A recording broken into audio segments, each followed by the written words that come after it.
नमस्कार दोस्तों, math wizard के ऑनलाइन प्लेटफॉर्म में आपका स्वागत है। मैं लोकेश वर्मा आज आपके लिए लेकर आया हूं कक्षा 10 के 1.1 प्रश्नावली के क्वेश्चन नंबर 5, क्योंकि इससे पहले 1 से लेकर 4 तक क्वेश्चन इससे पहले वीडियो में कर चुके हैं। चलो आज शुरू करते हैं।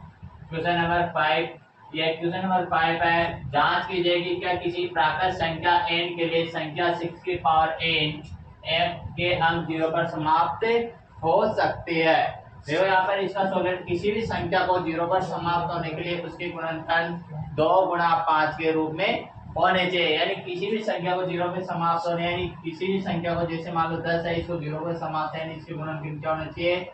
2 गुणा 5 के रूप में होने चाहिए, तभी ये क्या होंगे?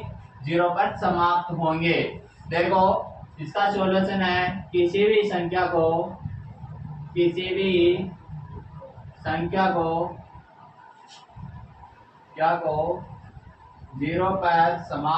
के लिए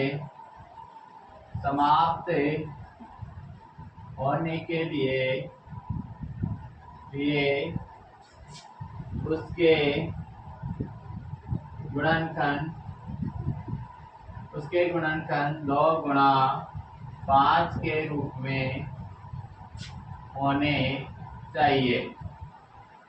किसी भी संख्या को 0 पर समाप्त होने के लिए उसके गुणनखंड 2 गुणा 5 के रूप में होने चाहिए। देखो यहाँ पर आपके 6 की पावर n, इसके गुणनखंड के गुणनखंड 2 गुणा 3 की पावर n के रूप में है। यहाँ पर देखा जा सकता है कि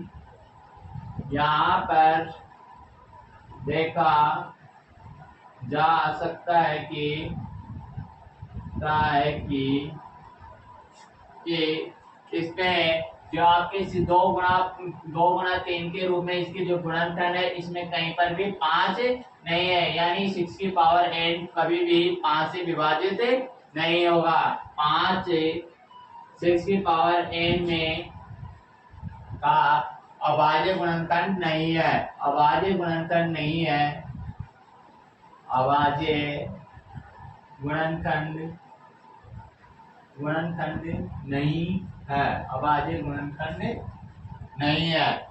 इसलिए अभाज्य गुणनखंड नहीं है, इसलिए ये कभी भी क्या नहीं होगा? 5 से विभाजित नहीं होगा, और इसके इकाई के अंक पर क्या नहीं होगा? 0 नहीं आएगी। इसलिए n के किसी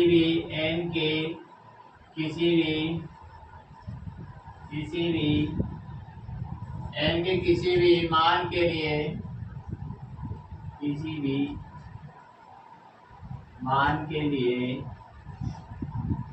लिए 5 से विभाज्य नहीं होगा। 5 से विभाज्य नहीं होगा।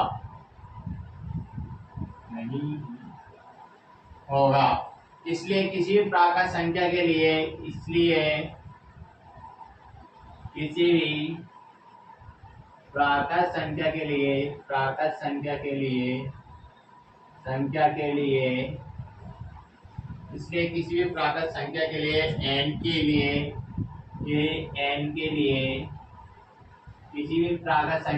n के लिए 6 की पावर n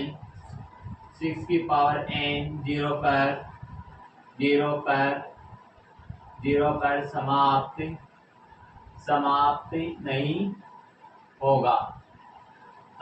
नहीं होगी। देखो नहीं हो सकता।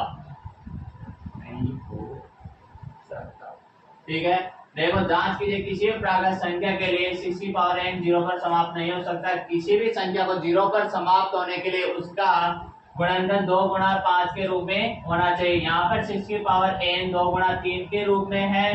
देखो यहाँ पर देखा तो 2 गुणा 3 के रूप में, इसके गुणनखंड में 5 नहीं है। अब इसके गुणनखंड में 5 नहीं है, तो ये कभी भी क्या नहीं हो सकते? 0 पर समाप्त नहीं हो सकती। इसलिए n के किसी भी मान के लिए 5 से विभाज्य नहीं होगा। इसलिए किसी प्राकृत संख्या के लिए n के लिए 6 की पावर n 0 पर समाप्त नहीं होगी। चलो दोस्तों हम चलते हैं इसके बाद में next question, question number 6। Next question है क्वेश्चन नंबर 6। व्याख्या कीजिए कि 7 गुणा 11 गुणा 13 प्लस 13 और 7 गुणा 6 गुणा 5 गुणा 4 गुणा 3 गुणा 2 गुणा 1 प्लस 5 भाज्य संख्या क्यों है। अब देखो इसमें सॉल्यूशन करते हैं। इसमें अब भाज्य संख्या क्या होती है, किसी भी संख्या के 2 से अधिक भाजक होते हैं तो वो क्या होती है, आपके भाज्य संख्या होती है। भाज्य संख्या होने के लिए क्या शर्त होती है, किसी भी संख्या को भाज्य संख्या होने के लिए उसके 2 से अधिक क्या होने चाहिए, भाजक होने चाहिए। भाज्य संख्या क्या के 2 से अधिक भाजक होते हैं। अब किसी भी संख्या को भाज्य होने के लिए क्या होना चाहिए, 2 से अधिक भाज्य होना चाहिए। आपकी दी गई संख्या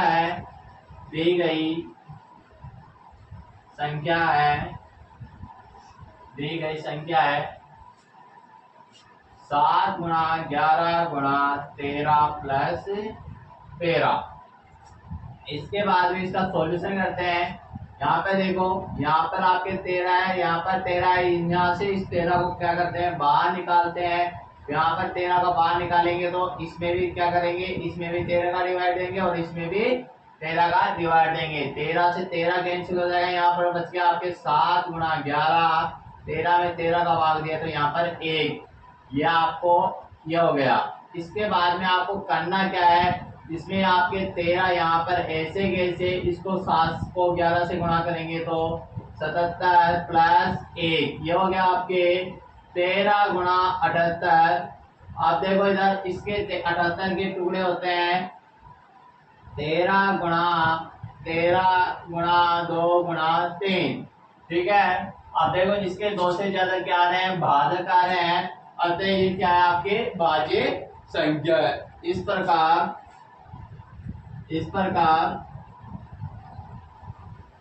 दी गई संख्या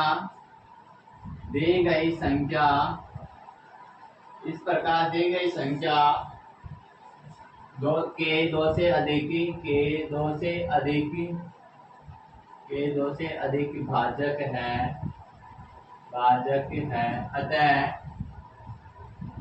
अतः यह एक भाज्य संख्या है। अतः यह एक भाज्य संख्या है। देखो दोस्तों इसमें क्या है, 2 से ज्यादा भाजक है, इसलिए ये क्या है, भाज्य संख्या है। इसके बाद में आपके नेक्स्ट संख्या है आपके 7 गुणा 6 गुणा 5 गुणा 4 गुणा 3 गुणा 2 गुणा 1 प्लस 5। दोस्तों इसमें भी आपको इसी प्रकार करना है, जिसमें आपके 5 कॉमन है, यहाँ पर भी आपके 5 कॉमन है। दोनों से क्या कर लेंगे, 5 को बाहर निकाल लेंगे। 5 को बाहर निकालने के बाद में आपको क्या करना है, जो आपकी बची हुई संख्या वो क्या करना है, यहाँ से 5 बाहर आ जाएगा तो यहाँ पर बच गया 7 गुणा 6 गुणा 4 गुणा 3 गुणा 2 गुणा 1 प्लस 5 में 5 का भाग देंगे तो 1 बार जाएगा।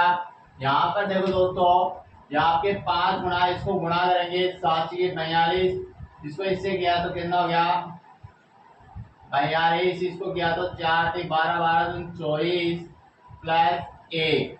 आप यहाँ को करेंगे 24 को करेंगे 5 गुणा 24 दूनी 48, 2496 और 4 कितना हो गया 1008 प्लस 1। अब देखो इधर, यहाँ पर इसको जोड़ने पर आता है आपके 1009। अब देखो इधर किसी भी संख्या को आप 1 से गुणा कर सकते हो, किसी भी संख्या को आप 1 से गुणा करते हो तो इसमें कोई फर्क नहीं होता। अतः इसके भी कितने हो गए, 2 से ज्यादा अभाज्य गुणनखंड हो गए। अब किसी भी संख्या के 2 से ज्यादा अभाज्य गुणनखंड या भाजक होंगे तो क्या होंगे, आपके भाज्य संख्या होगी। इसमें भी आपको इसी प्रकार लिखना है कि इस प्रकार दी गई संख्या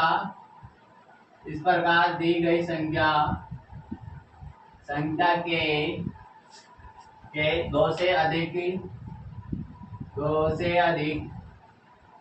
अधिक भाजक है, भाजक है, दो से अधिक भाजक है, अतः यह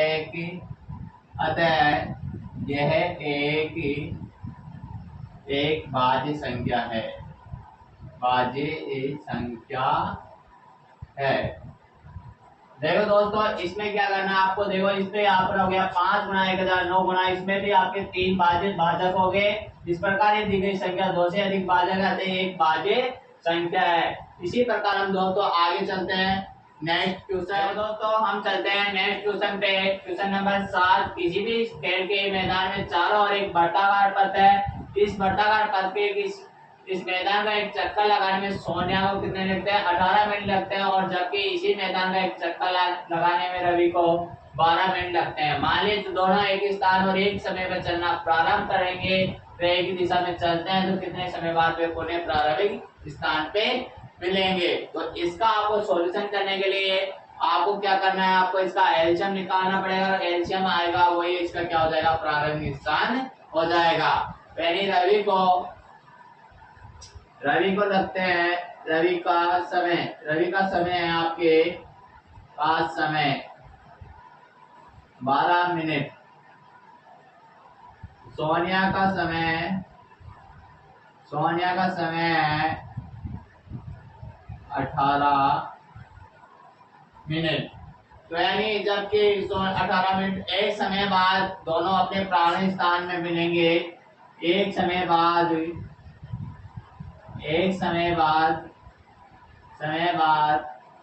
दोनों प्रारंभिक स्थान पर मिलेंगे, प्रारंभिक स्थान पर मिलेंगे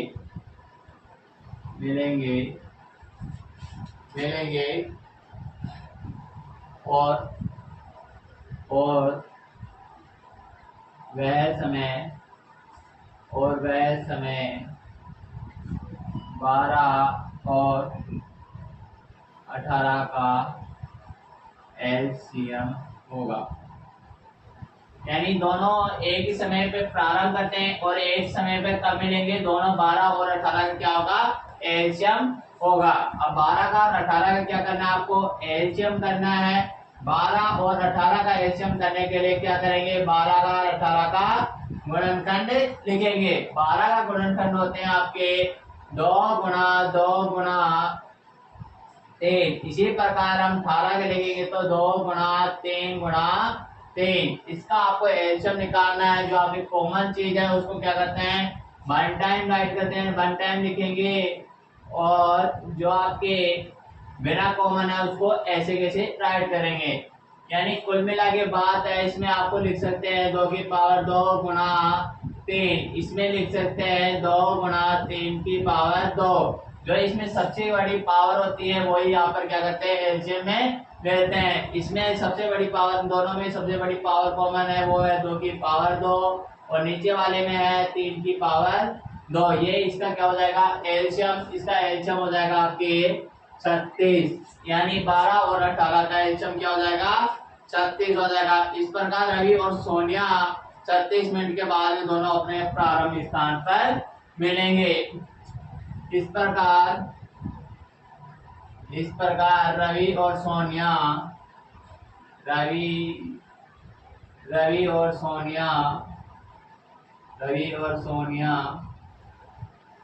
सोनिया 36 मिनट के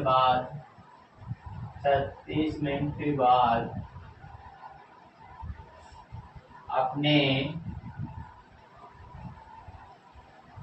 अपने प्रारंभिक स्थान पर मिलेंगे।